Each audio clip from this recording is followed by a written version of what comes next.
pessoas que também vão lá e procuram alguma prova. Ah, eu vou falar com alguém, aí, mas eu não acredito tanto. Aí a entidade fala algum segredo, alguma coisa que era impossível saber para dar uma Às credibilidade, vezes alguma sim, coisa mas não assim. é o papel da espiritualidade fazer isso. Aham. Porque eles não estão ali para provar nada. Mas é muito interessante que quando a gente olha para o começo de todas as manifestações espirituais mediúnicas, era muito comum alguns fenômenos que comprovavam a presença de um plano espiritual. Quando a gente olha para Allan Kardec, lá em 1800 e alguma coisa, no começo da manifestação dos espíritos e antes do Kardec, Allan Kardec é o codificador do espiritismo, do que chamamos também de kardecismo. Existia um fenômeno muito comum na Europa e nos Estados Unidos, que era a elevação. Os espíritos elevavam as mesas. É como se nós estivéssemos aqui reunidos, falando alguma coisa, e os espíritos, dentro de um contexto, elevavam essa mesa, mostrando que os espíritos estavam ali. Esse tipo de fenômeno acontecia muito naquela época. Foi exatamente o que fez toda a mídia chamar atenção para isso e as pessoas começarem a estudar e a entender. Kardec passa a ser um codificador a partir dos fenômenos que ele vê a olhos nus. Então ele vê materialização de espírito, ele vê as mesas girarem, ele vê as coisas se movimentarem na frente dele. Então, eu acho que essa questão de provas, ela só acontece quando é muito necessário mesmo, quando é crucial para o desenvolvimento de uma sociedade, de uma religião, de uma doutrina. Zélio de Moraes era um médium que a gente chama de também médium de efeitos físicos. Então ele tinha muitos fenômenos desse tipo, por exemplo. Era muito interessante que, lembra aquele hospício que ele foi levado quando adolescente pelos pais? Então era do tio dele, doutor Epaminondas. E quando o Zélio estava incorporado do Caboclo das Sete Cruzilhadas, depois de anos, estava incorporado do Caboclo das Sete Cruzilhadas, o tio dele, o Epaminondas, trazia uma lista dos doentes do hospício e o Zélio olhava aquela lista, incorporado do Caboclo, e dizia: esse está doente, esse realmente precisa de tratamento, esse daqui é espiritual, traz aqui. Esse é doente, esse daqui eu posso curar. Esse é doente, esse eu posso curar. Isso é incrível, porque muitos saíram do hospício porque era uma condição espiritual que eles estavam passando, uma coisa, uma loucura que ele estava vivendo e que não tinha nada a ver com doença mental em si. Tá? Enfim, sim, com muitas outras curas, muitas outras coisas. Jesus Cristo foi um médium de muitas provas, né? A gente acredita que Jesus Cristo é um médium. Então foi um médium de muitas provas também. Então, existiram épocas que as provas eram necessárias para comprovar alguma coisa. Hoje, é a sua fé. Hoje é essa a grande verdade. É a sua fé que tem que ser o seu motor, o seu combustível. Senão, nada acontece. Sem dúvida nenhuma. Bem legal. Você acha que nesse caso, esse desenvolvimento da mediunidade específica de cada um, ela pode vir como de certa forma, uma forma da pessoa mesmo se curar? Ela tem alguma doença espiritual, que talvez algum problema espiritual grave, e ela usa o próprio desenvolvimento da mediunidade dela para poder curar a si mesma? Você acha que isso é viável ou não? É possível. A pessoa utilizar os recursos mediúnicos que ela tem para algum benefício pessoal, sem dúvidas. Mas é relativo também, porque nem sempre aquilo que ela está passando, uma doença, tem cunho espiritual. Tem coisas que são da carne e que você tem que tratar no hospital, que você tem que tratar no médico.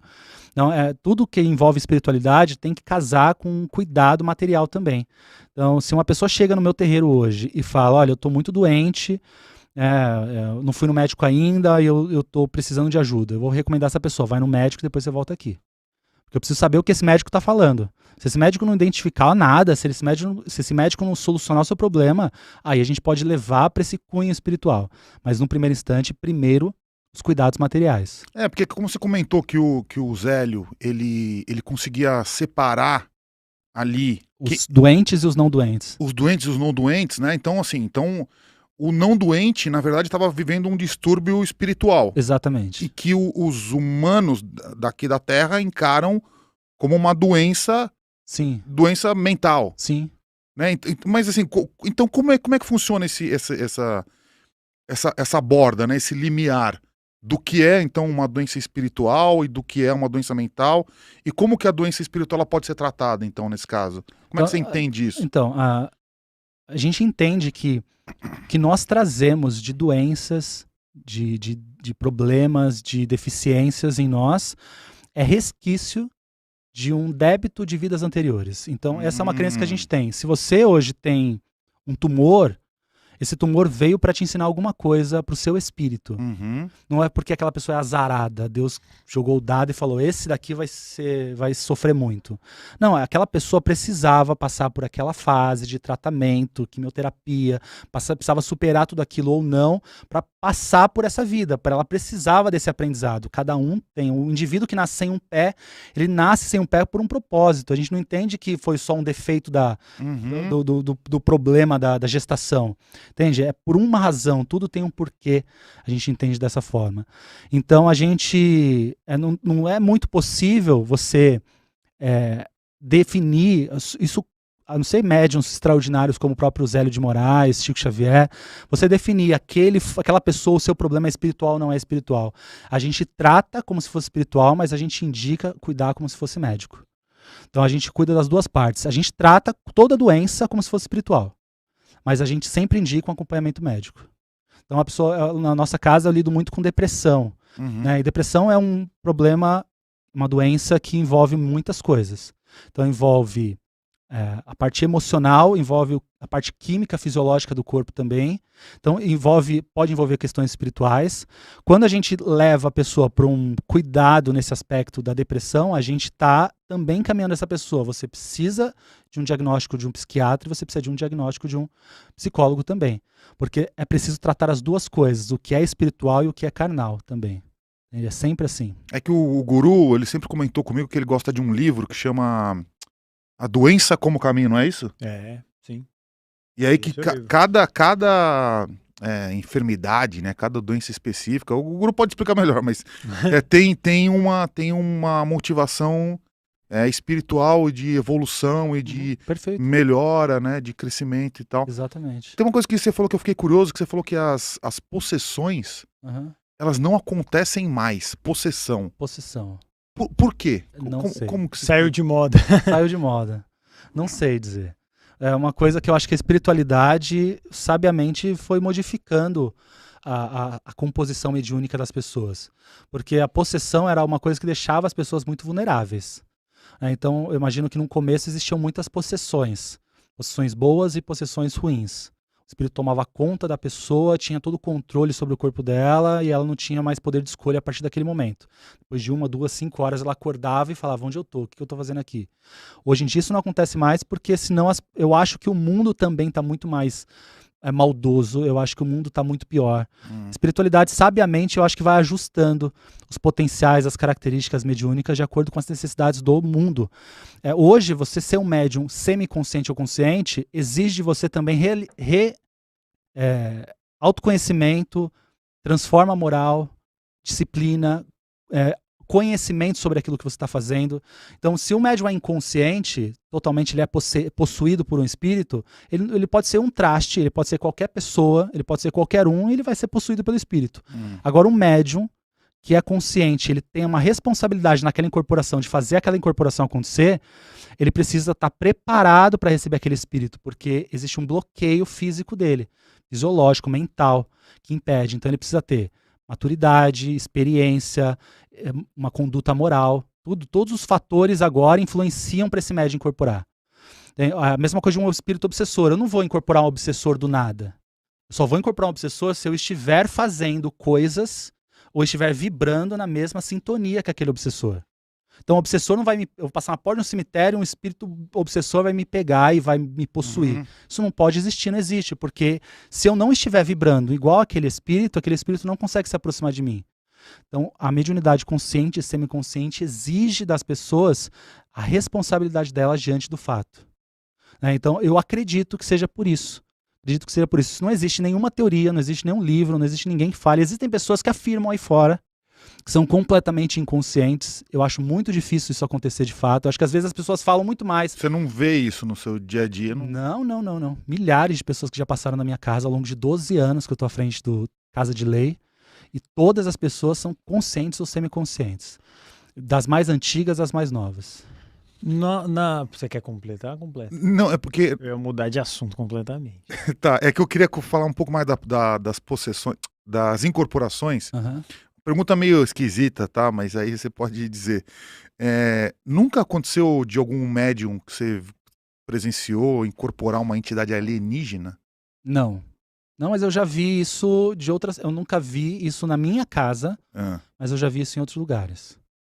que você viu? Você Eu viu vi uma entidade, um espírito, nem ele espírito, um ser? um ser se manifestando através de um médium, falando que ele vinha de outra galáxia, que vinha de outro lugar, tal, enfim. Eu não sou adepto necessariamente a essa filosofia, essa prática de seres extraterrestres, junto com espiritualidade. Mas eu entendo que está tendo uma crescente muito grande desse movimento. Né? Então, alguma coisa de fato está acontecendo. Porque não é só uma pessoa, são várias pessoas manifestando, apresentando, trazendo conhecimento, teorias, fundamentos. Então, acho que em algum momento isso vai ficar cada vez mais claro para a sociedade. Eu hoje desconheço completamente. Não é a minha prática, não é o meu conhecimento. Então, mas eu acho que é possível. Eu acredito ser possível. Entende? Parece que é um caminho que vai começar a crescer. Exatamente. Por alguma razão, Tá rolando. está acontecendo. Exatamente isso. Todo movimento espiritual ele acontece assim, gradativo. Vem... Porque mesmo na época de Kardec, né, antes do espiritismo existir, pensa só, as pessoas estavam em casa, a mesa levitava. Então, são fênomenos para chamar atenção, são fenômenos que são questionáveis, assim. Você fala, não, isso não faz sentido, cara, isso não tem lógica, isso é coisa de loucura. Né? E quando você vai ver, aquilo vai se construindo, vai se tornando algo muito maior. Então, eu acredito que isso possa, eu acho que um dia a gente ter algo muito bem definido aí. Uma vertente da Umbanda. Não digo uma vertente da Umbanda, mas eu acho que uma vertente espiritualista. Porque isso não está relacionado à Umbanda, isso está relacionado ao movimento espiritualista. Algo mais universalista, que não fala de religião, mas que fala de Deus, que fala de um sagrado. Então, eu acredito sim. É interessante. Eu tenho só umas 2 perguntas de incorporação, Guru, daí você já pode mandar a sua. Uma delas seria com relação a obsessores, mesmo que você comentou. Se vocês têm algum trabalho de sessão de descarrego ou não sei, desincorporação. Desobsessão. Desobsessão, não sei. Tem algum caso assim? Há trabalhos destinados ao afastamento de espíritos que possam estar acompanhando outras pessoas. Então, é um trabalho de desobsessão. Na nossa casa, esse trabalho ele acontece no dia da própria gira. Então, vamos supor que você seja um consulente que chegou para conversar com a pombagira. Você está de frente com a pombagira identificou que você está sendo acompanhado por um obsessor. Então, ela vai chamar um outro médium, que a gente chama médium de transporte, vai chamar um outro médium para incorporar esse obsessor e tirar esse obsessor de você. É exatamente esse o mecanismo. Tá? Então, sim, nós temos esse tipo de trabalho dentro da Umbanda, mais comumente nas giras mesmo. Então, a entidade chama o médium de transporte, esse médium incorpora o obsessor e já leva esse obsessor para o lugar que ele precisa ir. Mas seria uma versão de um exorcismo ou de um descarrego? Seria uma versão, sem dúvida. É a mesma proposta, porque o exorcismo, esses que a gente vê em filmes, por exemplo, o espírito tem muito controle sobre o corpo da pessoa. E a gente nunca sabe se o padre vai vencer ou se o padre vai perder. Agora, quando a gente fala de desobsessão nos tempos atuais, a gente está falando de algo que o médium que está incorporado, o obsessor, também tem controle sobre o seu corpo. Então ele não vai pegar uma faca e sair cortando as pessoas. Ele tem controle, ele tem noção do certo e errado, do bom e ruim, ele está tomado por uma força, mas ele tem controle para impedir alguma coisa extra, fora do padrão ali. Então, assim, o espírito pode incorporar, mas ele não vai dominar. Ele não vai mandar, ele não vai tomar as decisões pela pessoa. Entende? Ele vai se mostrar, ele vai falar, ele vai conversar. E aí, dentro da Umbanda, do Espiritismo, você tem a conversa com esses espíritos. Então, esses espíritos, a gente conversa com eles. Por que você está do lado dessa pessoa? Qual o motivo? O que te motiva a estar do lado? Aí convite para a pessoa para o espírito se afastar, enfim, aí tem 1000 coisas que acontecem. Mas é conversado muitas vezes. Esse espírito que o médium ali recebe, o médium de transporte recebe, que é o espírito que estava te acompanhando, ele passa por uma conversa às vezes. Breve, mas passa. E você pessoalmente já pegou algum caso em que você teve que intervir nesse processo? Muitos casos. O terreiro é cheio disso. Mas é algum caso difícil, assim, se tem algum caso... Não, difícil não, porque a dificuldade... É difícil no sentido assim... O espírito não quer desgarrar de jeito nenhum. Isso, muitos casos. Muitos casos. E como é que funciona? Porque eu tenho um caso de uma mulher que ela tinha era uma questão de outra encarnação. O espírito que estava acompanhando ela foi marido de outra encarnação dela. E ela nessa encarnação, ela era casada na ocasião. E ela estava sendo perseguida por esse espírito do ex-marido de outra encarnação. E esse cara não queria deixar de jeito nenhum. Então, quando a gente trazia esse espírito, porque até o momento ela não chega falando assim, olha, meu ex-marido de outra encarnação tá me perseguindo. Ela não chega, ela chega falando assim, olha, meu casamento tá uma bosta, sabe, eu tô com problemas financeiros, ela chega falando isso. E aí é identificado que existem espíritos que podem estar atrapalhando.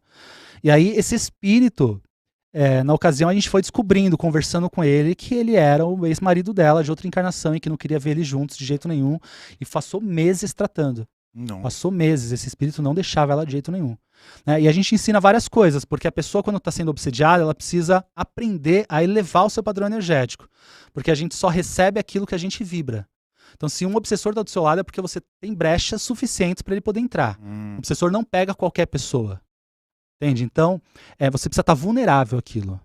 E aí essa pessoa, a gente ensina coisas para ela fazer, maneiras dela pensar, comportamentos para ela mudar, atitudes que ela tem que ter, para começar a mudar esse padrão, para impedir esse espírito de ter tanta interferência na vida dela. Mas com o tempo esse espírito foi afastado, ele reconheceu que já era tempo de aceitar, de perdoar e de abrir mão. E tudo deu certo na vida. E tudo deu certo. No final, o bem sempre vence o mal. Sim, sim. Entende? No final das contas. Nem sempre...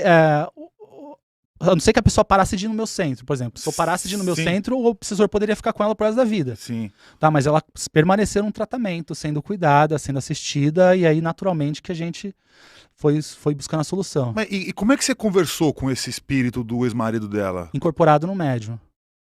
Ah, tá. Então... O espírito incorpora no médium e você vai extraindo. Quem é você? Por que você tá com essa pessoa?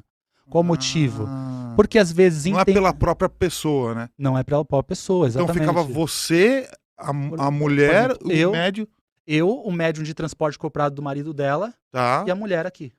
E ela podia falar com o próprio marido, o ex-marido. Mas a gente afasta para não haver referência, para não ter uma relação emocional ali. Porque pode acontecer às vezes. Porque às vezes você tem uma pessoa acompanhando o encarnado, uma pessoa que morreu recentemente. Então, uma avó que morreu agora, no passado, e ela tá te acompanhando. Então, isso pode acontecer. Tá? Então, a gente evita esse contato do consulente com o espírito, tal, tem essa preservação também. Mas esse é um critério nosso, é um cuidado nosso que a gente tem na nossa casa. Não posso dizer que na Umbanda se faz dessa forma. Sabe? Na nossa casa, nós seguimos esse protocolo. Muito legal. Última pergunta de incorporação, daí você pode fazer, daí eu vou até dar um pulo no banheiro ali. Você já presenciou alguma entidade que era muito poderosa, muito grandiosa, que um médium só, que vocês chamam de cavalo, não é isso? Também. É cavalo? Cavalo também, pode ser. Uma entidade que era poderosa demais, que um só médium não dava conta, tinha que usar 3, que a gente ouviu um relato aqui disso. Que era uma entidade tão grandiosa que precisava de 3 médiums que recebiam, e aí os 3 falavam meio que em jogral, um completando o outro, era uma voz só que distribuía entre 3. Já viu alguma coisa assim? Nada parecido. Você já viu, qual foi a incorporação mais impressionante que você já viu, assim? Cara, ou todas são mais ou menos padrão? Todas são muito parecidas, assim. Existem coisas que acontecem durante um trabalho que é muito impressionante, assim. A revelação que a entidade traz para um consulente, coisas que ele fala que o consulente não falou, ele abre situações ali que coloca a pessoa, sabe, na parede, assim, tipo, a pessoa fala, poxa, como esse guia sabe disso? Acho que essas coisas são muito comuns, assim. Agora, incorporações que impressionam, assim, nada me chama atenção, eu lido todo com isso. Hoje não, porque quantos anos já? Eu tô desde 99 na Umbanda, mas eu tô há 12 anos à frente de um terreiro. Então eu vi muita coisa, eu vejo muita coisa, então não tem nada que me impressiona tanto assim, que me chama muita atenção. Eu acho às vezes que as pessoas inventam alguns fenômenos para trazer mais brilho, assim. Entendi. Porque não gosta de uma espiritualidade simples. A espiritualidade é tão simples, então, mas as pessoas gostam de fazer um alvoroço às vezes, sabe, para explicar as teorias da espiritualidade. E nem sempre tem essa necessidade. Legal, tá